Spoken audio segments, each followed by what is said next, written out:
அவனை கேஜிஎஃப் அனுப்புனது கருடனை கொல்றதுக்கு.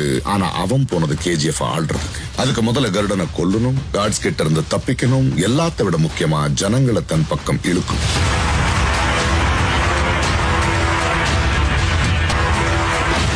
அங்க அந்த 3 கைதிகள்ல ஒருத்தனா வந்து எல்லாருக்கும் முன்னாடி கருடனை கொன்னா. வானரம் காட்ஸ் துப்பாக்கியை பிடிச்சு நின்னப்போ அது வரைக்கும் தலை தூக்க பயந்துட்டு இருந்த ஜனங்க ராக்கி மேல நிக்கிறத பார்த்ததும் காட்ஸ்ங்க தலைகளை மிதிச்சு முன்னேறினாங்க.